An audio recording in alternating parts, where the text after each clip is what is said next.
I think to myself, what a wonderful world.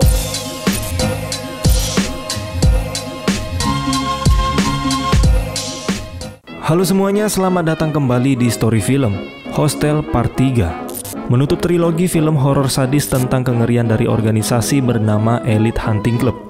Namun di film ini agak berbeda dari dua film terdahulunya. Dua film sebelumnya mengambil latar di negara Slovakia, sedangkan film ketiganya berlokasi di Las Vegas, Amerika Serikat. Selain untuk memberikan warna baru, mungkin juga untuk menunjukkan betapa luasnya jaringan dari organisasi Elite Hunting Club yang sudah menyebar di berbagai negara. Bagi kalian yang mau nonton dua film sebelumnya, bisa langsung cek aja di deskripsi. Linknya udah saya taruh di sana. Oke lah, tanpa memperpanjang waktu, mending kita langsung aja masuk ke alur filmnya. Enjoy the video.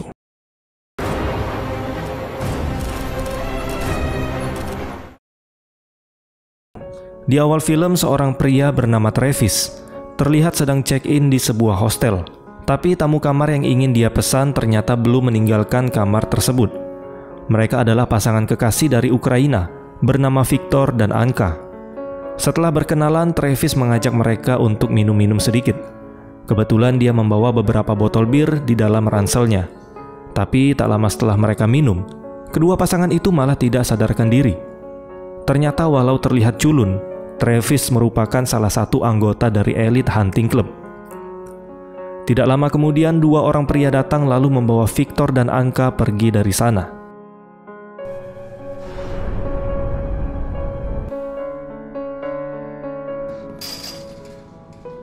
Anka. Hey! Where the fuck are you guys? You motherfuckers don't touch us! You where the fuck are you doing? Di tempat lain diperlihatkan ada seorang pria bernama Scott yang lagi berpamitan dengan tunangannya bernama Amy untuk pergi ke kota Las Vegas bersama sahabatnya yang bernama Carter. Mereka pergi ke sana ingin merayakan pesta bujangnya Scott sebelum dia menikah.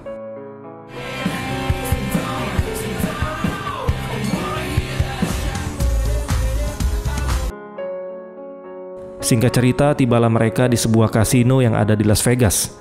Di sana mereka sudah ditunggu oleh dua sahabatnya yang lain bernama Mike dan Justin.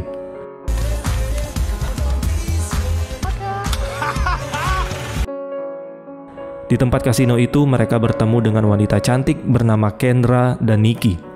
Mereka memberitahu Scott dan kawan-kawan kalau ada pesta yang menarik dan tidak umum di pinggiran kota. Karena penasaran, akhirnya Scott dan kawan-kawan memutuskan untuk pergi ke sana. Beberapa waktu kemudian, mereka tiba di sebuah bangunan yang tampak terbengkalai.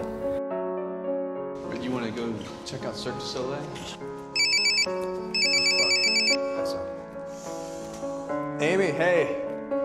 Guys? What the fuck are you taking me?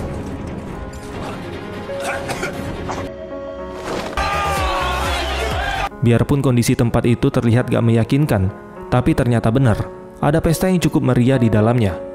Terungkap bahwa Nikki dan Kendra sebenarnya adalah wanita penghibur yang disewa oleh Carter untuk memberikan surprise kepada Scott.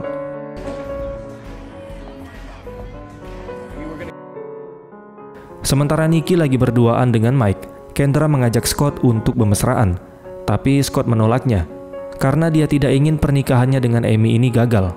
Soalnya dulu Scott pernah berselingkuh dari Amy dan dia berjanji untuk tidak mengulanginya. Lalu tiba-tiba Scott merasa pusing dan mual setelah meminum minuman yang diberikan oleh Kendra tadi. Dia pun pergi keluar untuk mencari udara segar, dan tidak lama kemudian Scott jatuh pingsan.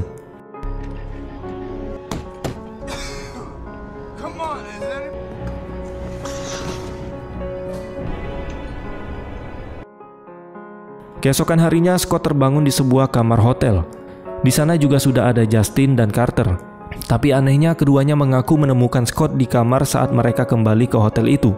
Sementara teman mereka satu lagi, yaitu si Mike, telah menghilang dan belum juga pulang setelah diajak pergi bersama Nikki semalam. Ketika dihubungi, ponselnya pun mati. Di sini mereka mengira Mike masih asik bersenang-senang sama si Nikki. Dan Carter maupun Justin sama sekali tidak khawatir sama si Mike. Di sisi lain, ternyata Mike sudah berada di dalam sel, tempat di mana Viktor juga dikurung di sana. Kemudian dua orang pria datang dan menyeret Mike dengan paksa. a mistake. Guys, please. It's a fucking joke. Mereka membawa Mike ke sebuah ruangan dengan dinding kaca dan mengikatnya di kursi. Di sisi lain ruangan, terlihat sejumlah orang kaya menyaksikan pertunjukan tersebut, sembari mengikuti lelang. Tapi lelang yang diadakan bukan untuk membeli Mike, melainkan untuk memilih senjata apa yang akan digunakan untuk menyiksa Mike. Tidak lama kemudian seorang pria yang berdandan ala dokter masuk ke sana. Setelah melakukan persiapan ala-ala dokter bedah, pria tersebut lantas menguliti wajah Mike dan memperlihatkan hasilnya ke para penonton.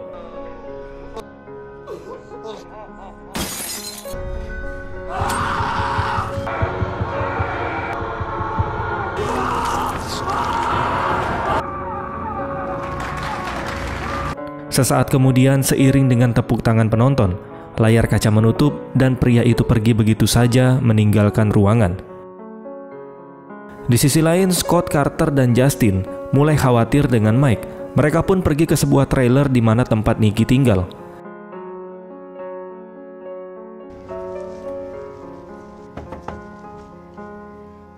Mike! Tapi pas sampai di sana, yang ada hanya si Kendra. Secara mengejutkan, Kendra memberitahu bahwa Nicky juga menghilang sejak semalam. Ternyata bukan si Nicky yang menculik dan menjual Mike. Dia malah mengalami nasib yang sama dengan Mike. Dia ditangkap dan dibawa ke ruangan yang sama. Dalam kondisi terikat di sebuah papan, seorang pria berbahasa Hungaria menuangkan setoples penuh kecoa ke dalam mulut Nicky. Sampai Nicky pun tewas keselak kecoa.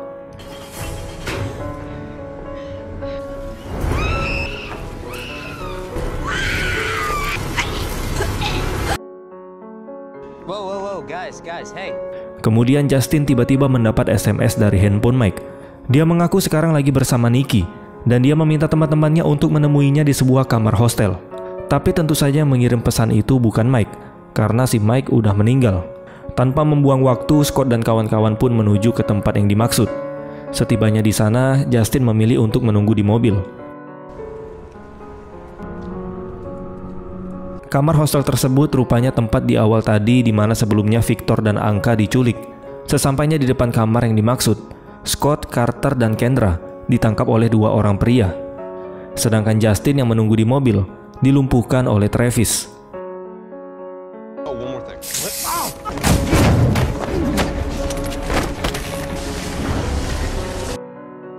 Singkat cerita, Scott dan kawan-kawan terbangun di dalam sel terpisah.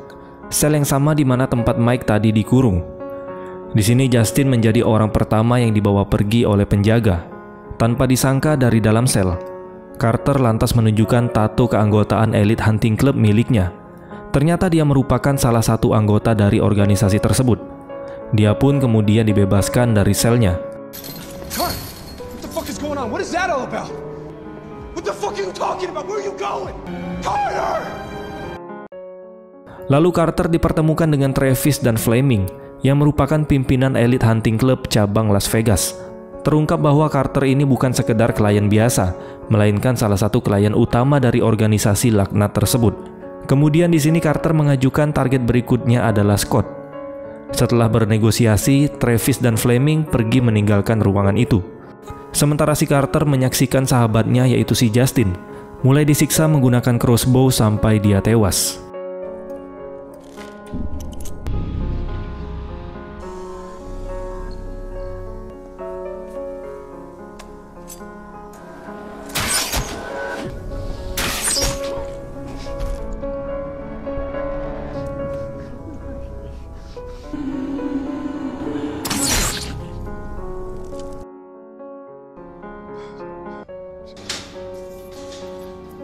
Singkat cerita, giliran Scott yang dibawa ke ruangan eksekusi.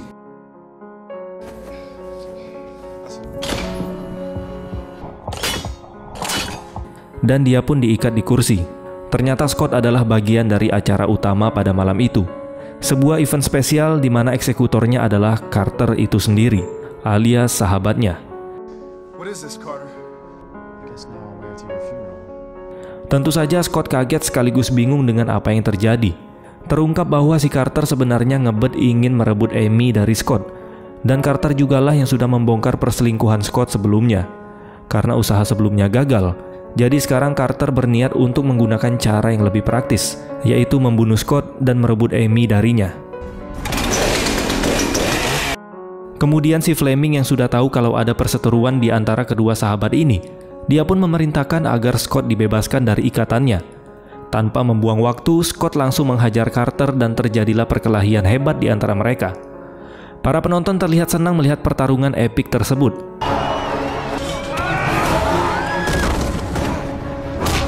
Dan akhirnya pertarungan itu berhasil dimenangkan oleh Scott. Dia menusuk Carter dan menguliti tato Elite Hunting Club yang ada di tangan Carter untuk dia gunakan agar bisa keluar dari ruangan tersebut. Sementara di dalam sel, Victor berhasil meloloskan diri dan membunuh seorang penjaga.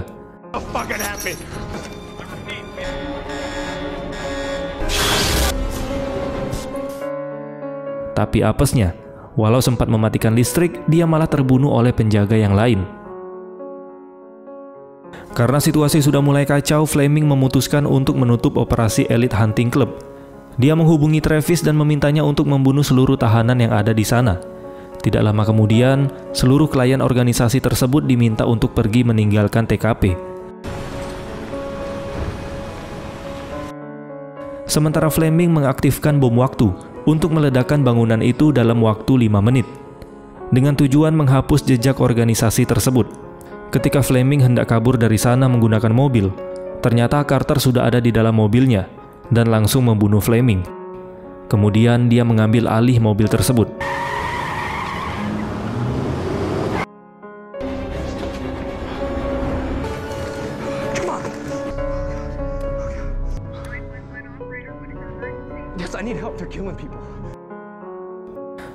Setelah berhasil menghubungi polisi, Scott lanjut membebaskan si Kendra.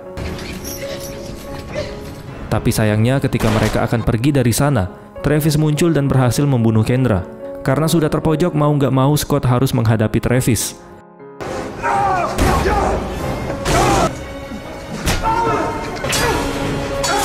Dan akhirnya, Scott berhasil menghajar Travis habis-habisan sampai dia tewas.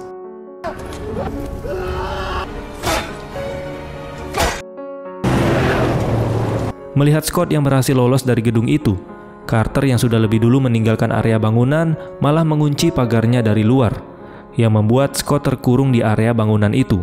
Lalu kemudian,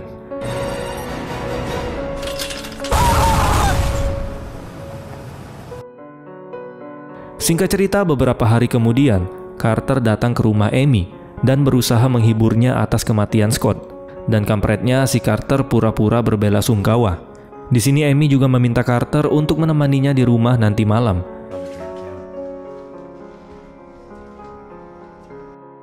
Dan tanpa diduga, Amy menyerang Carter, dan tiba-tiba Scott yang masih hidup muncul dari belakang dengan bekas luka bakar di tubuhnya. Kemudian Scott langsung menyeret Carter ke dalam garasi. Dengan beberapa alat yang sudah disiapkan, mereka berdua pun menyiksa Carter sampai tewas. Dan film pun selesai. Ending yang sangat membahagiakan. Film Hostel Part 3 bisa dibilang sangat berbeda dengan film terdahulunya. Tapi menurut saya sih masih lebih seru film 1 sama keduanya. Nggak tahu kalau kalian. Karena film Part 3 ini dilihat dari aura horornya sudah agak mulai menurun. Apalagi tempat eksekusinya udah jadi kayak tempat pertunjukan. Dan menurut saya organisasi Elite Hunting Club cabang Las Vegas ini koneksinya belum terlalu kuat karena mereka masih takut dengan polisi. Berbeda dengan Elite Hunting Club yang ada di Slovakia, karena polisi di sana malah menjadi orang dalam. Terus kalau nggak ada para bocil kematian, rasanya ada seperti yang hilang pada film ini. Jika kalian punya pendapat dan masukan mengenai film ini, silahkan tulis aja di komentar. Oke lah teman-teman, mungkin ini aja yang dapat kita bahas pada video kali ini. Terima kasih sudah menonton, dan sampai jumpa di next video.